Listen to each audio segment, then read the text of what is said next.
Hi everyone, welcome back to Little Lab Learning. നമ്മൾ ഇന്ന് പുതിയൊരു ചാപ്റ്റർ ആയിട്ടാണ് വന്നിരിക്കുന്നത്, ദ ടെൽ ടെയിൽ ഹാർട്ട്. ഏറ്റവും രസകരമായിട്ടുള്ള ഒരു ചാപ്റ്റർ ആണ് ഞാൻ വിചാരിക്കുന്ന ഒരു ചാപ്റ്റർ ആയത്. വളരെ വ്യത്യസ്തമായിട്ട് ഡിഫറെന്റ് ആയിട്ടുള്ള ഒരു കഥ ഇത് അവതരിപ്പിക്കുന്നത്, റിട്ടൺ ബൈ എഡ്ഗർ അലൻ പോ. കുറച്ച് മിസ്റ്റീരിയസ് ആയിട്ടുള്ള, പ്രേതമായിട്ട് ബന്ധപ്പെട്ടിട്ടുള്ള അല്ലെങ്കിൽ അങ്ങനത്തെ ഒരു കഥകളൊക്കെ എഴുതുന്ന ഒരാളാണ് ഈ പോ എന്ന് പറയുന്ന ഒരാൾ. അദ്ദേഹത്തിന്റെ റേവൺ എന്നൊരു കവിതയുണ്ട്, നിങ്ങൾ സമയം കിട്ടുകയാണെങ്കിൽ ഒന്ന് വായിച്ചു നോക്കണം. ഒരാളുടെ വീട്ടിലേക്ക് രാത്രി ഒരു കാക്ക വരുന്ന ഒരു കവിതയാണ്.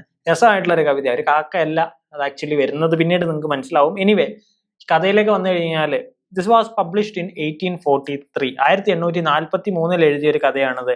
The story is narrated in first person narrative ആണ് പറയുന്നത്.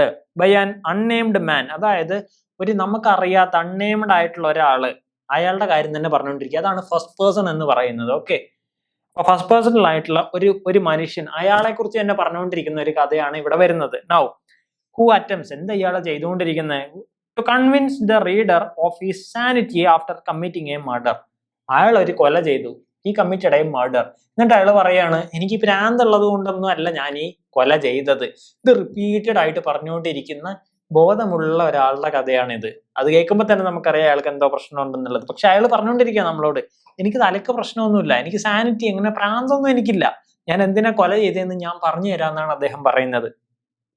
The unnamed narrator says that he is anxious but not insane. ഈ കഥ പറഞ്ഞു തുടങ്ങുമ്പോൾ അയാൾ പറയുന്നുണ്ട്, എനിക്ക് ആൻഷ്യസ് ആയതുകൊണ്ട്, കുറച്ച് ഈ സഭാകമ്പൊക്കെ ഉള്ളതുകൊണ്ട് എനിക്ക് പറയുമ്പോൾ ഒരു ചെറിയൊരു ആൻഷ്യസ് ഫീലിംഗ് ഒക്കെ ഉണ്ട്. പക്ഷെ ഞാൻ ഇൻസൈൻ ഒന്നും അല്ല, ഞാൻ ഭ്രാന്തനൊന്നും അല്ല. അപ്പൊ നിങ്ങൾ എന്റെ കഥ കേട്ട് നോക്ക്, എന്നിട്ട് പറഞ്ഞ ഞാൻ ഈ കൊന്നത് ശരിയാണോ അല്ലേ എന്നുള്ളത്. അങ്ങനെയാണ് പറയുന്നത്. ഓക്കെ, അപ്പൊ ഇൻസൈൻ, ഞാൻ ഭ്രാന്തനല്ല എന്ന് അദ്ദേഹം റിപ്പീറ്റ് ചെയ്ത് പറയുന്നുണ്ട്. എന്നിട്ട് പറയാണ്, ഇയാളുടെ പേരൊന്നും പറയുന്നില്ല. Now he announces that he has murdered an elderly man. വയസ്സായിട്ടുള്ള ഒരാളെ കൊലയും ചെയ്തു. എന്നിട്ട് അയാൾ പറയാ, ഐ എം നോട്ട് ഇൻസൈൻ, എനിക്ക് ഭ്രാന്തൊന്നുമില്ല, ഒരു കാര്യമുള്ളത് കൊണ്ടാണ് ഞാൻ അയാളെ കൊന്നത്. എന്താ കാര്യം നോക്കട്ടെ.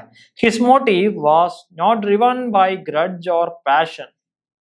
അയാൾ ഈ വയസ്സായാലോട്ടുള്ള ഗ്രഡ്ജ് കൊണ്ടോ പക കൊണ്ടോ അല്ലെങ്കിൽ പാഷൻ, ഇയാളെ കൊന്നേ അടങ്ങൂ എന്നൊരു ഇതുണ്ടാവൂല, അതുകൊണ്ടൊന്നും അല്ല ഞാൻ ചെയ്തത്. പിന്നെയോ, but rather of his pale blue eyes. അയാൾക്ക് ഒരു പെയിൽ ബ്ലൂ ഐസ് ഉണ്ട്. I didn't like it. എനിക്ക് എപ്പോഴും അത് തോന്നുമ്പോൾ, അത് കാണുമ്പോൾ എനിക്ക് വല്ലാണ്ട് അങ്ങ് കയറും, എനിക്ക് ഇരച്ച് കയറും. കാരണം എന്താ, it look like the ice of A vulture. ഒരു കഴുകന്റെ ഒക്കെ പോലത്തെ ഒരു കണ്ണ, ഒരു നീല കളറ്. എനിക്കത് കാണുമ്പോൾ ശരിയാവില്ല. അപ്പൊ നമ്മൾ ചോദിക്കും, നിനക്ക് കാണുമ്പോൾ പ്രശ്നമില്ല, പിന്നെ നീ എന്തിനാ കൊന്നത്? എനിക്കത് ശരിയായില്ല എന്നാ പുള്ളി പറയുന്നത്. എല്ലാ ദിവസവും ഞാൻ ഇയാളെ നോക്കുമ്പോൾ എനിക്ക് കണ്ണ് കാണുമ്പോൾ അങ്ങോട്ട് ഇഷ്ടാവില്ല.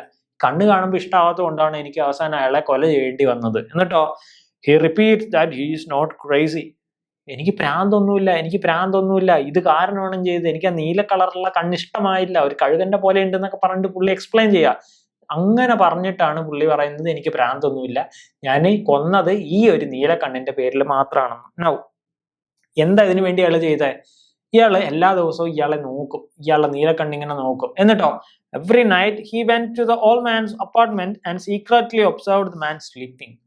ഇയാളെ രാവിലെയൊക്കെ കാണുമ്പോൾ ഇയാൾക്ക് ഒരു പ്രശ്നമൊന്നും ഉണ്ടായിരിക്കില്ല. He would behave normal in day time. രാവിലെ ഇയാൾ മാന്യനായിട്ടിരിക്കും, ഇയാളെ കാണും. അപ്പൊ ഇയാളെ കാണുമ്പോൾ ഇയാൾ കണ്ണിലേക്കൊക്കെ ഇങ്ങനെ നോക്കും.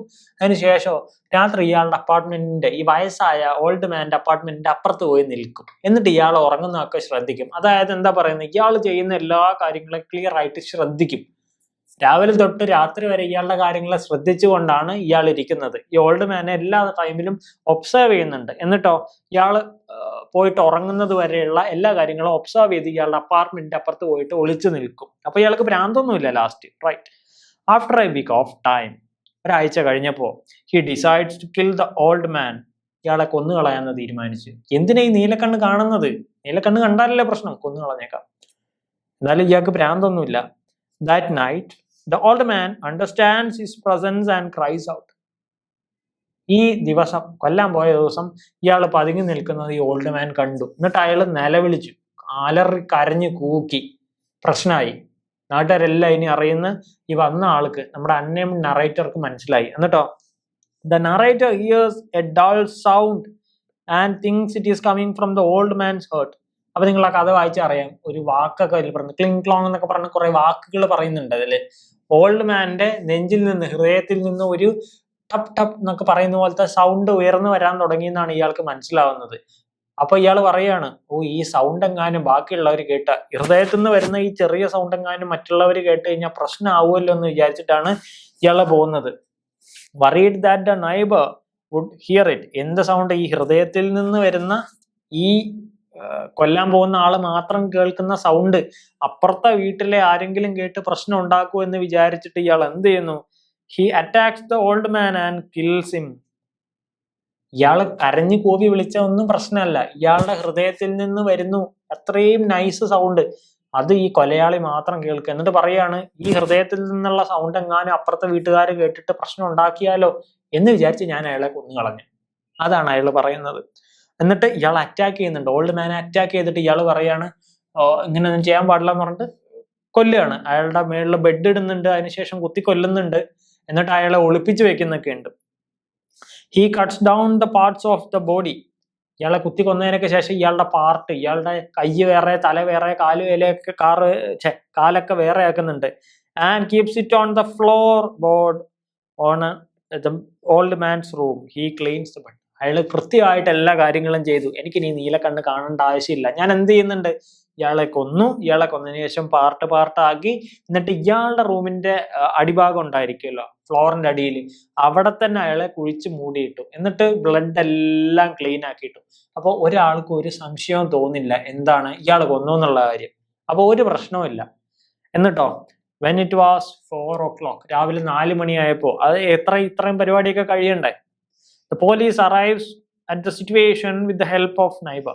അപ്പൊ നൈബർ എന്ത് കേട്ടിട്ടുണ്ട്? ഇയാള് നേരത്തെ വിളിച്ചു കൂവിയില്ലേ കുറച്ചു മുന്നേ, ആ ഒരു സൗണ്ട് കേട്ടിട്ട് ഇയാള് പോലീസിനെ വിളിച്ചു. അപ്പൊ കൊലയൊക്കെ കഴിയുമ്പോഴേക്കാണ് പോലീസ് വന്നത്. പോലീസ് വന്ന് ഇവിടെ നോക്കുമ്പോൾ ഇവിടെ ഒരു പ്രശ്നവും ഇല്ല. Narrator tries to hide his tension and brings them to the room. അപ്പൊ പോലീസ് വന്ന് വിളിക്കുന്നുണ്ട്, എന്താണ് ഇവിടെ ഉണ്ടായത്? ഈ നൈബറൊക്കെ വിളിച്ചത് കേൾക്കുന്നുണ്ടല്ലോ, ഇവിടെ പ്രശ്നം ഉണ്ടായി, അലർ കോവിന്നൊക്കെ കേട്ടു, ഇവിടുത്തെ ആളെവിടെ? അപ്പൊ അയാൾ പറഞ്ഞു, ഇവിടെ പ്രശ്നമൊന്നുമില്ല, ഇവിടെ ആരുമില്ല, അയാളൊന്നും ഇവിടെ ഇല്ല, അയാളൊക്കെ ഓക്കെയാണ്. അപ്പൊ അയാളെ ഞാൻ ഇവിടെ വന്ന് നോക്കിയപ്പോ അയാളെ ഞാൻ ഇവിടെ കണ്ടില്ല. അപ്പൊ നറേറ്റർക്ക് ടെൻഷൻ ഉണ്ട്, എങ്ങാനും പോലീസ് ഇത് കണ്ടുപിടിക്കുമോ എന്നുള്ള കാര്യം. അപ്പൊ ഇയാൾ എന്ത് പറയുന്നുണ്ട്? ഇയാൾ പറയുന്നു, ഇവിടെ പ്രശ്നമൊന്നുമില്ല, അപ്പൊ ഞാൻ നേരത്തെ നോക്കിയപ്പോ ഇയാളെ കണ്ടില്ല, ഇയാൾ എവിടെയെങ്കിലും പോയതാണോ എന്നൊക്കെ പറയുന്നുണ്ട്. പക്ഷെ ടെൻഷൻ ഉള്ളിലുള്ളത് കണ്ടു, കാരണം ഭയങ്കര നീറ്റായിട്ട് ഇയാൾ ആക്ട് ചെയ്യുന്നത്. പിടിച്ചു കഴിഞ്ഞാൽ പോയി, പോലീസ് പിടിച്ചു കഴിഞ്ഞാൽ ഇനി ഒന്നും ചെയ്യാൻ പറ്റില്ല. But he hears the same sound which he believes coming from his old man's heart.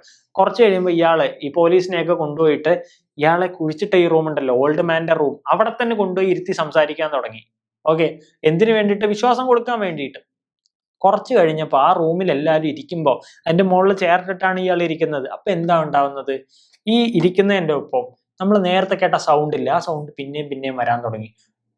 നമ്മൾ ആ നേരത്തെ ഈ ഓൾഡ് മാന്റെ ഹേർട്ട് എന്ന ഒരു സൗണ്ട് കേട്ടിട്ടാണ് ഇയാളെ കൊന്നതെന്ന് പറയുന്നുണ്ടല്ലോ. അപ്പൊ ഇതിന്റെ മുകളിലുള്ള ഈ മൃതദേഹത്തിന്റെ മുകളിലാണല്ലോ ഇപ്പോഴും അയാൾ ഇരിക്കുന്നത്. ആ സൗണ്ട് അയാൾ പിന്നെയും കേൾക്കാൻ തുടങ്ങി. അപ്പൊ അയാൾ പേടിച്ചു. അയാൾ പിന്നെയും വിചാരിച്ചു, ഈശ്വര, ഈ ഹാർട്ടിന്റെ സൗണ്ട് എങ്ങാനും ഈ പോലീസുകാർ കേട്ട് കഴിഞ്ഞാൽ ഞാൻ പെട്ടു. ഇയാൾ അങ്ങനെ പേടിക്കാൻ തുടങ്ങി. He becomes tensed and confused crime. ഏറ്റവും മികച്ച കൊലയാളിയായിട്ട് ഞാൻ കണക്കാക്കുന്ന ഒരാളാണ് ഇയാള്. ഇയാള് മാത്രം കേൾക്കുന്ന എവിടെ ഇല്ലാത്തൊരു സൗണ്ട് ഈ പോലീസുകാർ കേൾക്കുമെന്ന് വിചാരിച്ചുകൊണ്ട് ഇയാള് ലാസ്റ്റ് ആ റൂമിലിരുന്ന് കൺഫസ് ചെയ്യാണ്, സാർ അയാൾ എവിടെയും പോയിട്ടില്ല, അയാളെ ഞാനൊരു പ്രത്യേക സാഹചര്യത്തിൽ തല്ലിക്കൊന്ന് ഈ മുറിയുടെ അടിയിൽ കുഴിച്ചിട്ടിട്ടുണ്ട്. എന്താ ഇയാൾക്ക് പറയാൻ കാരണം?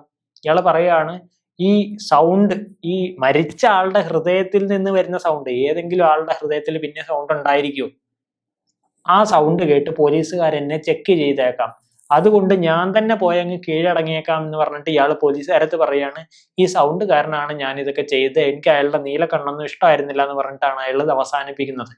എന്നിട്ടും അയാൾ പറയുന്നത്, ഞാൻ റിപ്പീറ്റ് ചെയ്ത് പറഞ്ഞു തരാം, ഇയാൾക്ക് ഭ്രാന്തൊന്നും ഇല്ല. അങ്ങനെയാണ് ഈ കഥ കേൾക്കുന്നത്. അപ്പൊ ടെൽ ടെയിൽ എന്നാണല്ലോ ഇതിന്റെ ഒരു ടൈറ്റിൽ വരുന്നത്. അപ്പൊ പ്രധാനമായിട്ടും എന്തിനാണ് ഇയാളെ കൊന്നതെന്ന് ഇയാൾക്ക് അറിയില്ല. ഇയാൾ പറയുന്നുണ്ട്, എനിക്ക് ഇൻസാനിറ്റി ഒന്നുമില്ല, ഭ്രാന്തൊന്നും ഇല്ല എന്നും പറയുന്നുണ്ട്. അവസാനം ഇയാൾ കുഴിച്ചിട്ടതിന്റെ മുകളിൽ നിന്ന് തന്നെ ഇരുന്നിട്ട് അയാള് കൺഫ്യസ് ചെയ്യാണ്, എന്ത്, ഞാന് ഈ ചെയ്ത കാര്യങ്ങൾ ഇതൊക്കെയാണ്, അയാളെ ഞാൻ കൊന്നുപോയി, എന്നോട് ക്ഷമിക്കണം എന്ന് പറഞ്ഞിട്ടാണ് ഇയാള് പറയുന്നത്.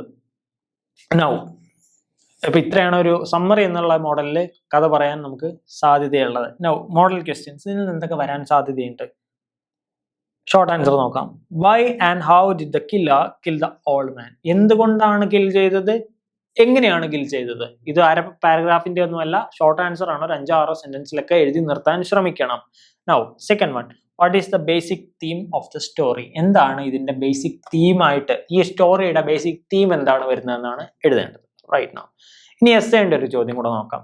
Is the narrator in the story creative? Discuss. ഇത് നിങ്ങൾക്ക് അടിപൊളിയായിട്ട് എഴുതാൻ പറ്റുന്ന ഒരു ചോദ്യം. ഇത് വരുമെന്നൊന്നുമല്ല ഞാൻ പറയുന്നത്, പക്ഷേ ഈ നറേറ്റർ എന്ന് പറയുന്ന ഈ കൊലയാളി ഒരു അടിപൊളി ക്രിയേറ്റീവ് ആയിട്ട് കഥ പറയാൻ, അല്ലെങ്കിൽ കാര്യങ്ങൾ ഡിസ്ക്രൈബ് ചെയ്ത് കൊടുക്കാനൊക്കെ, അല്ലെങ്കിൽ അടിപൊളിയായിട്ട് കാര്യങ്ങൾ ചെയ്യാൻ പറ്റുന്ന ഒരു ക്രിയേറ്റീവ് ജീനിയസ് ആണോ എന്നുള്ളതാണ് ചോദിക്കുന്നത്.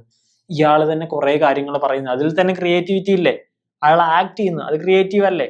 അപ്പോൾ നിങ്ങളുടെ അഭിപ്രായമാണ് ഇവിടെ പറയേണ്ടത്, ഡിസ്കസ് ചെയ്ത് കൊടുക്കാനാണ് പറയുന്നത്. അപ്പോൾ ഇത്രയാണ് നമുക്ക് ഈ ഒരു ചാപ്റ്ററിൽ നിന്ന് സമ്മറി ആൻഡ് ക്വസ്റ്റ്യൻ എന്നുള്ള രീതിയിലേക്ക് ചെയ്യാനുള്ളത്. റൈറ്റ് നോ നമ്മൾ ഏകദേശം കൺക്ലൂഡ് ചെയ്യാണ് ഈ ക്ലാസ്. അപ്പോൾ അടുത്തൊരു ക്ലാസ്സിൽ കാണാം, അടുത്ത ചാപ്റ്ററുമായിട്ട് കാണാം. അതുവരെ bye bye and see U.